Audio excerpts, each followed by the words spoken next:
एक बार एक मादा कौवा जंगल में घूम रही थी। वह घोंसला बनाने के लिए सही जगह की तलाश कर रही थी। बड़ी मेहनत के बाद उसे एक पेड़ दिखा जो उसका घोंसला बनाने के लिए बहुत उपयुक्त था। कौवे ने एक एक तिनका डालकर एक सुंदर घोंसला बना लिया। कौवे को उसका घर बहुत पसंद आया और वह वहां खुशी से रह रही थी। एक दिन कौवे ने अपने घोंसले में कुछ अंडे दे दिए। उसने उन अंडों की अच्छी देखभाल की, लेकिन उन्हें भोजन और पानी के लिए अकेला छोड़ना पड़ा। जिस पेड़ पर कौवे का घोंसला था उसके पास ही एक सांप का बिल था, जिसमें एक बड़ा सा सांप रहता था। उस सांप की नजर उस कौवे के घोंसले पर पड़ी, क्योंकि उसे यकीन था कि वहां अंडे होंगे। जैसे ही कौवा अपने घोंसले से निकला, वह सांप चुपके से आ गया और सारे अंडे खा गया।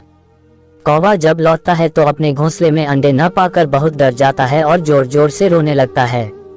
उसे समझ नहीं आ रहा है कि उसके अंडे कहाँ गए। कुछ दिनों बाद कौवा मादा फिर से अंडे देती है, और जब वह शाम को फिर से भोजन और पानी के लिए बाहर आती है तो पीछे से सांप उसके अंडे खा लेता है। वापस आने पर कौवा अपना अंडा न पाकर फिर से रोने लगता है। अब कौवा बहुत गुस्से में है और वह सोचती है कि वह यह पता लगाती रहेगी कि उसके अंडे कहाँ गायब हो गए।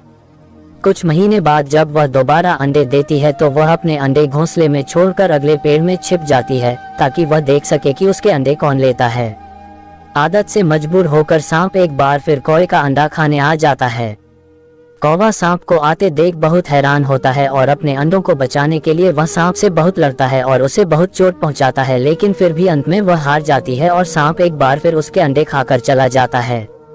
कौवे को लगता है कि अगर ऐसे ही चलता रहा तो वह कभी अपने बच्चों को जन्म नहीं दे पाएगी, और इसलिए उसे एक तरकीब सूझती है। वह उड़ती हुई राजा के महल में पहुंचती है।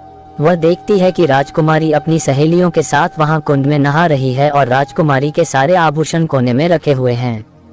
कौवा वीर का सबसे चमकीला हार उठाकर उड़ने लगता है। जब सैनिकों ने कौवे को राजकुमारी का हार ले जाते हुए देखा तो उन्होंने उसका पीछा किया। कौवा चालबाजी करता है। वह उस हार को सांप के बिल में फेंक देती है और अपने घोंसले में जाकर बैठ जाती है।